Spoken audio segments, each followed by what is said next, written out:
देखते हैं illustration 5। Illustration 5 में आपको दिया है a company manufacturing a special type of fencing tiles. ठीक है, एक कंपनी है जो ये फेंसिंग टाइल्स बनाती है, उसका आपको एक टाइल्स का जो नाप है वो आपको दे दिया है कि इस टाइप की टाइल्स बनानी है। क्या उसका नाप क्या है? 12 inch by 8 inch by half inch. मतलब ये जो 12 इंच है वो आपकी लेंथ है, 8 इंच है वो आपकी विड्थ है, और ये जो 1/2 इंच है वो आपकी क्या है? थिकनेस है। ठीक है। Use the system of standard costing. The standard mix of the compound used for the making tiles is, ठीक है, standard mix of the compound, ये लाइन ठीक से समझिए। The standard mix of the compound used for making tiles, ठीक है, जो ये टाइल्स बनाते हैं ना, उसका जो आप मटेरियल यूज होता है वो कौन कौन सा है? मटेरियल ए है, मटेरियल बी है और मटेरियल सी है। ठीक है, और ये मटेरियल किस में यूज हुआ है? टाइल्स में। और उसका जो आपको मिक्स दे दिया है वो है 1200, 500, 800। ठीक है, तो ये आपको मिक्स दे दिया है। कौन सा मिक्स है? ये स्टैंडर्ड मिक्स है। कैसे पता चला? ये यहाँ पे लिखा है standard mix of the compound use for the making tiles, मतलब ये आपको स्टैंडर्ड क्वांटिटी दे दी है। ठीक है, the company should produce 1200 square feet of tiles of 1/2 thickness. ठीक है, ये लाइन हमको किस या क्या बताती है कि जो 1200 स्क्वायर फीट है उसमें ये नाप की टाइल्स लगी हुई है। ठीक है, कितनी लगी है वो हमको कैलकुलेट करना है, लेकिन 1200 स्क्वायर फीट में हम क्या ये जो टाइल्स लगी है 1/2 थिकनेस की उसका नाप ये दिया है। ठीक है, तो अभी हमको पहले ये टाइल्स फाइंड करनी पड़ेगी कि इसमें जो टाइल्स लगी है उसमें, ठीक है, कितना, मतलब ये हमको उसका जो टाइल्स है वो फाइंड करनी पड़ेगी कि ये जो 12,000 स्क्वायर फीट हमको दे दिया है उसमें इस नाप की कितनी टाइल्स आ सकती है। ठीक है, जब हम लोग वो टाइल्स की जो अमाउंट है वो फाइंड करेंगे कि 100, 200, 200, 500 कितनी भी टाइल्स होगी उसमें इतना मटेरियल यूज होता है। तो एक्चुअल में हमने तो 1 लाख टाइल्स बनाई है। ठीक है, उसके लिए कितना मटेरियल चाहिए फिर से समझते हैं। जो एक क्वेश्चन हमको दिया है, a company manufacturing a special type of fencing tiles. Company है वो फेंसिंग टाइल्स बनाती है, जिसमें आपको जो एक टाइल्स का है वो आपको नाप दे दिया है कि बार मतलब 12 इंच है मल्टीप्लाई बाई 8 इंच, मतलब 12 इंच है वो आपकी लेंथ हो गई, 8 इंच है वो आपकी विड्थ हो गई, जो 1/2 इंच है वो आपकी थिकनेस हो गई। ठीक है, ये नाप की आपको टाइल्स बनाती है, एक टाइल्स का आपको नाप दिए। और जो एक टाइल्स है उसका स्टैंडर्ड, मतलब एक जो आपकी टाइल्स बनाती है उसका स्टैंडर्ड मिक्स क्या है? तो standard mix of the compound use for the making tiles वो आपको कितना दे दिया है? मटेरियल ए बी सी का 1200, 500, 800, मतलब ये आपका प्रोपोर्शन हो गया। अभी जो compound should produce 1200 square feet of tiles of मतलब 1/2 थिकनेस, जो आपकी इंच की जो ये जो आपको नाप दिया है टाइल्स का, उसको आपको कितने स्क्वायर फीट में लगाना है? 12,000 स्क्वायर फीट में। मतलब 12,000 स्क्वायर फीट में आपकी कितनी टाइल्स आती है वो हमको नहीं बताया है। ठीक है, और आपको बोला है कि during a period which 1 lakh tiles of standard size were produce, मतलब हमने अभी इस पीरियड में कितनी प्रोड्यूस की है? 1 लाख टाइल्स। तो उसके लिए स्टैंडर्ड क्वांटिटी कहाँ से आएगी? इसको तो हम ले नहीं सकते। ठीक है, मतलब ये कितनी टाइल्स की है वो हमको कैसे पता? ठीक है, हमको इसको कंपेयर करने के लिए टाइल्स की अमाउंट चाहिए। ठीक है, जो हमको कन्वर्जन रेशियो बनाना है कि इतनी टाइल्स के लिए इतना मटेरियल, तो 1 लाख टाइल्स के लिए कितना, तो उसके लिए हमको टाइल्स की अमाउंट फाइंड करनी पड़ेगी, क्वांटिटी, कि कितनी क्वांटिटी के लिए ये स्टैंडर्ड क्वांटिटी हमको दी है। तो 12,000 स्क्वायर फीट में इतना नाप की कितनी टाइल्स आ सकती है, तो वो हमको फाइंड करना पड़ेगा। बाद में हम कन्वर्जन रेशियो बनाएंगे कि जो 12,000 स्क्वायर फीट में इतनी टाइल्स के लिए इतना स्टैंडर्ड क्वांटिटी है, तो 1 लाख टाइल्स के लिए कितना हो सकता है। ठीक है, बाद में जो हमारा एक्चुअल क्वांटिटी आता है, ठीक है, वो एक्चुअल क्वांटिटी को हम प्रपोर्शन में बांट देंगे। ठीक है, मतलब ये जो 15,000 केजी का है उसको हम बांट देंगे। ठीक है, मटेरियल यूसेज का, तो वो हम कर सकते हैं। तो अब करते हैं, चलिए आगे कैलकुलेशन करते हैं। ठीक है,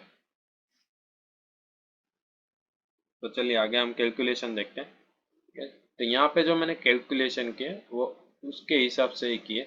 जो हमारी लेंथ थी वो हमको दे दी थी, जो हमको बोला ही था कि 12 इंच है मल्टीप्लाई बाई 8 इंच है मल्टीप्लाई बाई 1/2 इंच है। तो इसमें आपको क्या बोला था कि ये जो आपकी है वो लेंथ हो जाएगी। तो ये आपकी लेंथ हो गई टाइल्स की, एक टाइल्स की जो है 12 इंच है। जो आपकी विड्थ है, मतलब जो आपकी विड्थ हो जाएगी, जो टाइल्स होती है वो ऐसे है, ठीक है। तो टाइल्स ऐसे होती है, तो टाइल्स में इस तरफ की जो होती है वो लेंथ होती है और इस तरफ की होती है जो आपकी विड्थ हो जाती है। तो ये जो आपकी विड्थ हो गई वो कैसी हो गई, 8 इंच, और आपकी जो थिकनेस है वो आपकी कितनी हो गई, 1/2 इंच, ठीक है। अभी हम देखते हैं यहाँ पे कि जो टाइल्स में, ये मैंने यहाँ पे कुछ दिखाया है, तो आपको उसी पे से समझ आएगा कि क्यों है।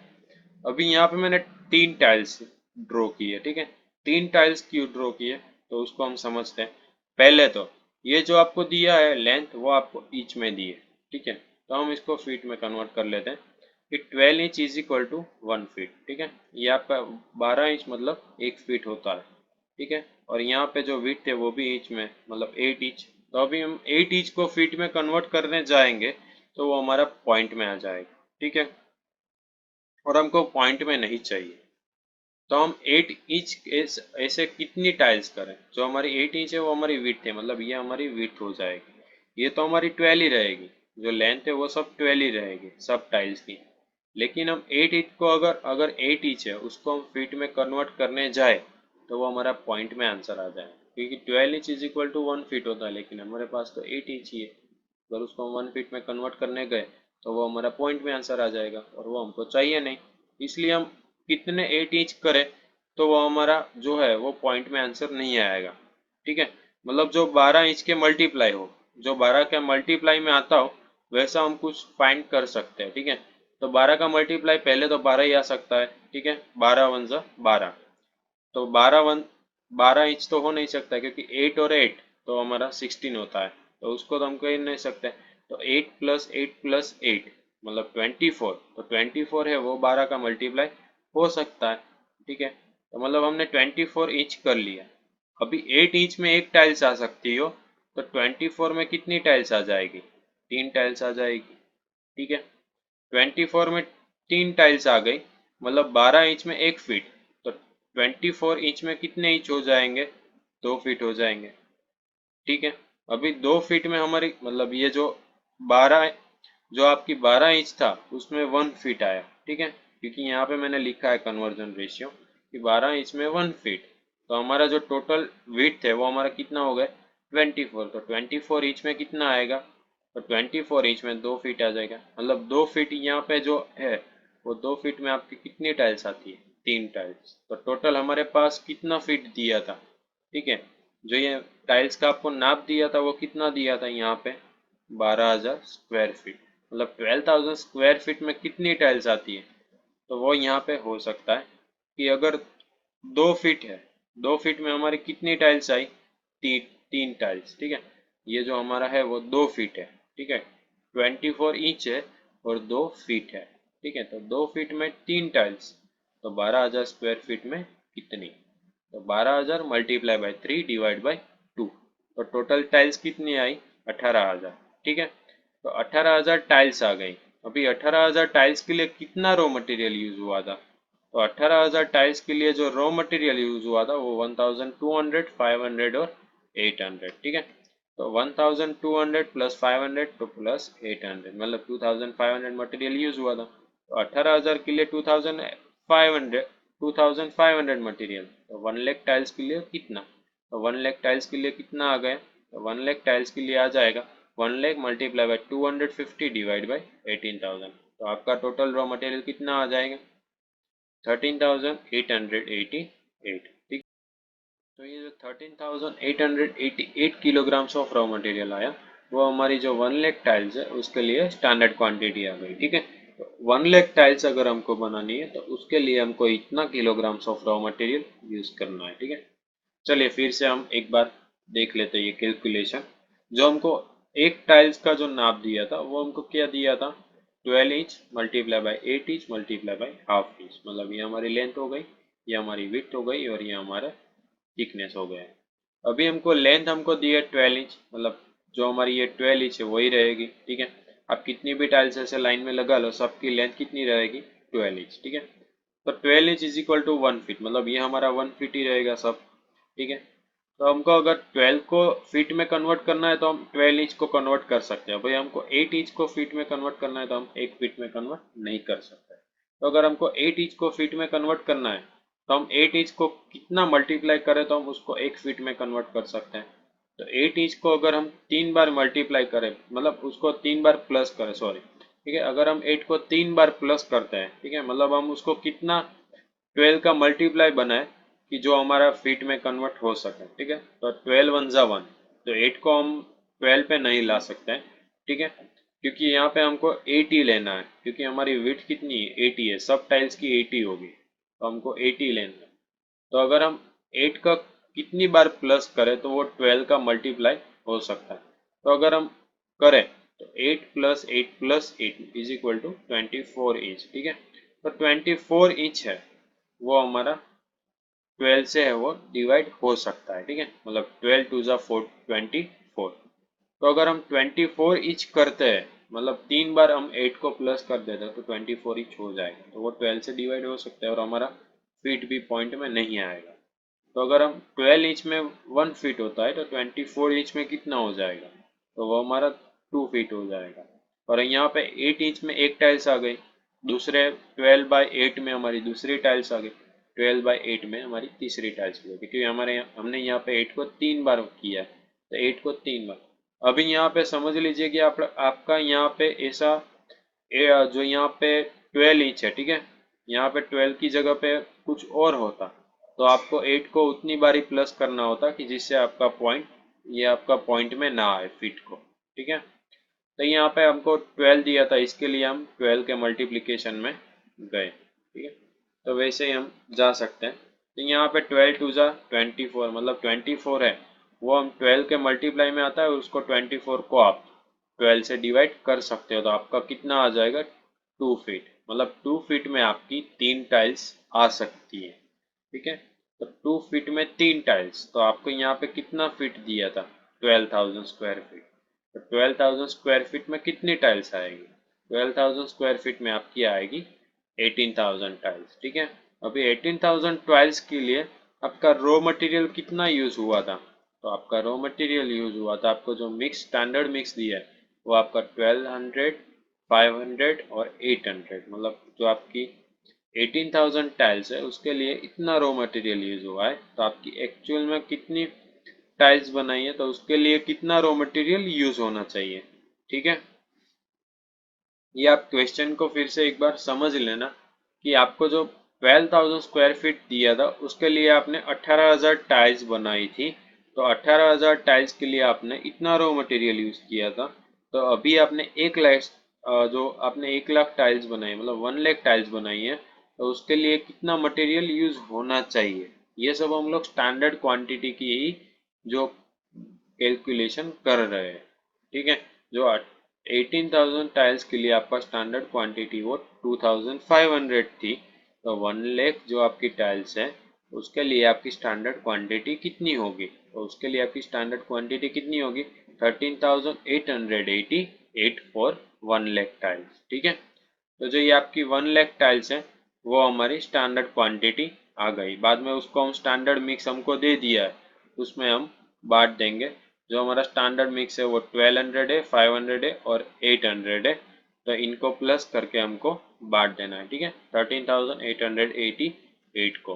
तो हमने 13,888 को अगर हम स्टैंडर्ड क्वांटिटी के प्रोपोर्शन में बांट देते हैं तो हमारा आ जाएगा 6,666, 2,777 और 4,444। तो ये हमारा स्टैंडर्ड क्वांटिटी का मिक्स, जो सॉरी स्टैंडर्ड क्वांटिटी है वो हमारा हो गया। स्टैंडर्ड प्राइस, तो स्टैंडर्ड प्राइस के लिए भी आपको क्वेश्चन में दे ही दिया है। जो स्टैंडर्ड प्राइस आपको दी थी वो मटेरियल ए के लिए दी थी 0.30, और जो बी के लिए दी थी वो 0.60, और जो सी के लिए दी थी वो 0.70। तो वो स्टैंडर्ड प्राइस भी आ गई, ठीक है। एक्चुअल प्राइस भी देख लेते हैं। जो एक्चुअल प्राइस है, एक्चुअल क्वांटिटी, एक्चुअल प्राइस आपको दे दी है एक्चुअल क्वांटिटी आपको दे दी है 7,000, 3,000, 5,000, और एक्चुअल प्राइस है वो भी आपको दे दी है 0.32, 0.65, 0.75। तो आपकी एक्चुअल प्राइस भी हो गई, ठीक है। तो स्टैंडर्ड क्वांटिटी स्टैंडर्ड प्राइस हो गई, एक्चुअल क्वांटिटी एक्चुअल प्राइस हो गई। अभी बची है sir revise standard quantity. Revise standard quantity का मतलब क्या है, आपकी एक्चुअल क्वांटिटी है उसको अगर आप स्टैंडर्ड प्रपोर्शन में बांट देते हो तो आपकी रिवाइज स्टैंडर्ड क्वांटिटी कितनी आएगी? तो 15, जो आपके 15,000 है उसको आप स्टैंडर्ड क्वांटिटी में बांट दीजिए। तो 15,000 multiply by 60,000, sorry 6,666 divide by 13,888, तो आपका आएगा 7,200। वैसे ही बी के लिए और सी के लिए भी कि 15,000 मल्टीप्लाई बाई 2,777 डिवाइड बाई 13,888, तो आपका आएगा 2,999। वैसे ही 15,000 मल्टीप्लाई बाई 4,444 डिवाइड बाई 13,888, तो आपका आ जाएगा 4,799। ठीक है, तो यहाँ पे आपका रिवर्स स्टैंडर्ड क्वांटिटी भी कंप्लीट होता है। बाद में वैसे ही हम वो टेबल बना लेते हैं कि standard quantity standard price, reverse standard quantity standard price, actual quantity standard price और एक्चुअल क्वांटिटी एक्चुअल प्राइस। तो स्टैंडर्ड क्वांटिटी को एक बार स्टैंडर्ड प्राइस के साथ मल्टीप्लाई कर दीजिए, बाद में रिवाइज स्टैंडर्ड क्वांटिटी को स्टैंडर्ड प्राइस के साथ मल्टीप्लाई कर दीजिए, बाद में एक बार एक्चुअल क्वांटिटी को स्टैंडर्ड प्राइस के साथ मल्टीप्लाई कर दीजिए और एक बार एक्चुअल क्वांटिटी को एक्चुअल प्राइस के साथ मल्टीप्लाई कर दीजिए। तो आपका जो है टोटल जो तीनों मटेरियल के लिए आपका टेबल तैयार हो जाएगा। बाद में आगे मटेरियल कॉस्ट वेरिएंस, तो मटेरियल कॉस्ट वेरिएंस हम लोग फाइंड कर दें। मटेरियल कॉस्ट वेरिएंस मतलब क्या है? जो आपकी स्टैंडर्ड कॉस्ट है और एक्चुअल कॉस्ट है उसका डिफरेंस है। तो आपकी स्टैंडर्ड कॉस्ट कितनी आएगी? 6,777। उसमें से जो आपकी एक्चुअल कॉस्ट है वो है 7,940, तो उसको माइनस कर दिए तो आपका आ जाएगा, जो आपका मटेरियल कॉस्ट वेरिएंस है वो आ जाएगा। वो कितना आएगा? 1,162, जो कि आपका एडवर्स आएगा। वैसे ही मटेरियल प्राइस वेरिएंस, तो मटेरियल प्राइस वेरिएंस कैसा आएगा? तो जो आपकी स्टैंडर्ड प्राइस है एक्चुअल क्वांटिटी के लिए, उसमें से एक्चुअल प्राइस है जो एक्चुअल क्वांटिटी के लिए, उसको माइनस कर दीजिए। तो आपकी स्टैंडर्ड प्राइस एक्चुअल क्वांटिटी के लिए कितनी है? तो आपकी स्टैंडर्ड प्राइस एक्चुअल क्वांटिटी के लिए है 7,400। तो उसमें से actual price for actual quantity कितनी है? 7,940, तो वो माइनस कर दीजिए तो आपकी कितनी आ जाएगी? 540, जो आपकी एडवर्स है। वैसे ही मटेरियल यूसेज वेरिएंस, तो मटेरियल यूसेज वेरिएंस में भी क्या है? Standard price for standard quantity, उसमें से standard price for actual quantity वो आप माइनस कर दीजिए। तो जो आपकी standard price for standard quantity है वो है 6,777, उसमें से standard price for actual quantity आपकी कितनी है? 7,400, तो वो आपने माइनस कर दी तो आपका कितना आ जाएगा? 622.229, जो कि एडवर्स है। वैसे ही material mix variance, material mix variance में क्या है? Standard price for revise standard quantity, उसमें से standard price for actual quantity minus कर दीजिए तो आपका आ जाएगा 7,390। उसमें से आप एक्चुअल क्वांटिटी की जो प्राइस है वो स्टैंडर्ड प्राइस है उसको माइनस कर दीजिए, जो कि है 7,400, तो आपका आ जाएगा 18.26352, मतलब जो भी है, ठीक है, मतलब -80 आ जाएगा, जो कि आपका एडवर्स है। ठीक है, बाद में मटेरियल यील्ड वेरिएंस, जो कि है उसमें मटेरियल यील्ड वेरिएंस कैसे फाइंड करेंगे? Standard price for standard quantity, उसमें से जो standard price for revise standard quantity है उसको माइनस कर दीजिए तो वो आपका आ जाएगा 542, जो कि एडवर्स आएगा। ठीक है, यहाँ पे ये हमारा जो है वो कंप्लीट होता है। ये वेरिएंस फाइंड करना तो ईजी है, ठीक है, क्योंकि हर एक में ये तो सेम ही रहेगा, आपका फॉर्मेट है वो। जो आपको समझना है वो आपका इसका बेसिक समझना है, ये हम बनता है तो ये फॉर्मूला कैसे बनता है। ठीक है, तो हर एक में ये फॉर्मेट सही रहेगा और आप इसको वैसे भी फिक्स कर सकते हो कि जो इसका नंबर से वो याद रख लो कि पहले में 1 - 2, दूसरे में 2 - 3, वैसा बाद में 1 - 4, ऐसा आप याद रख सकते हो। लेकिन ये याद रखने से पहले आपको ये भी याद रखना है कि मटेरियल कॉस्ट वेरिएंस है तो मटेरियल कॉस्ट वेरिएंस का एनालिसिस और उसका इफेक्ट क्या निकलता है। ठीक है, क्योंकि हर एक कंपनी में सिचुएशन अलग रहती है, तो हर एक सिचुएशन में आपको इसका जो है वो कैलकुलेशन समझ आना चाहिए, क्योंकि इसका सिर्फ स्टैंडर्ड कॉस्टिंग में नहीं हर एक जगह पे यूज होता है। अपने हिसाब से जैसी सिचुएशन उसके हिसाब से इसका इम्प्लीमेंट होता है। ठीक है, तो उसके हिसाब से आपको याद रखना है। ठीक है, चलिए चलते हैं नेक्स्ट सम पर। चलिए तो अभी चलते हैं नेक्स्ट सम पर, जो कि हमारा इलिस्ट्रेशन 7। ठीक है, इलिस्ट्रेशन 7 आपको दिया है। The standard set for the material consumption was 100 kilogram eight the rate of 2.25 पर KG in a coast period. जो अभी आपको कोस्ट पीरियड का डेटा दिया है opening stock was 100 kilogram eight the rate of 2.25 पर केजी, और आपको परचेज दिया है, परचेज आपने किया था 500 किलोग्राम्स का एट द रेट ऑफ 2.15 पर केजी, और आपको कंजम्पशन दिया है 110 किलोग्राम्स का। ठीक है, आपको बोला है यूसेज वेरिएंस और प्राइस वेरिएंस आपको फाइंड करना है। ये तीन आपको जो कंडीशन दी है उस पर आपको प्राइस वेरिएंस फाइंड करना है। ठीक है, यूसेज वेरिएंस फाइंड करने के लिए तो हमको क्या चाहिए, स्टैंडर्ड क्वांटिटी, एक्चुअल क्वांटिटी और स्टैंडर्ड प्राइस। ठीक है, तो स्टैंडर्ड क्वांटिटी हमको दे दी है, स्टैंडर्ड क्वांटिटी कितनी थी 100 किलोग्राम्स। ठीक है, एक्चुअल क्वांटिटी हमको कितनी दी थी 110 किलोग्राम्स, और स्टैंडर्ड प्राइस भी हमको दे दी है। ठीक है, तो ये हम फाइंड वैसे भी कर सकते हैं विदाउट कैलकुलेशन की, जो हमारी स्टैंडर्ड क्वांटिटी है उसमें से एक्चुअल क्वांटिटी माइनस कर दो, तो 100 माइनस 110, और बाद में जो हमारी स्टैंडर्ड प्राइस है उसके साथ मल्टीप्लाई कर दो, तो आपके जो आ जाएगा वो यूसेज वेरिएंस। देखते हैं। ठीक है, जो स्टैंडर्ड क्वांटिटी आपको दी है वो है 100, और आपको जो एक्चुअल क्वांटिटी है वो आपको 110 दे दी है, और आपको स्टैंडर्ड प्राइस भी दे दी है। ठीक है, तो यूसेज वेरिएंस हम फाइंड कर सकते हैं कि स्टैंडर्ड क्वांटिटी स्टैंडर्ड प्राइस, उसमें से actual quantity standard price minus कर दो, तो आपकी standard quantity multiply by standard price, तो आपका आ जाएगा 225। उसमें से actual quantity multiply by standard price वो कितनी आ जाएगी 247.5, तो आपको वो यूसेज वेरिएंस कितना आ जाएगा 22.5, जो कि एडवर्स है। ठीक है, वैसे ही आपको प्राइस वेरिएंस फाइंड करना है, लेकिन प्राइस वेरिएंस में क्या आपको तीन कंडीशंस दे दी है।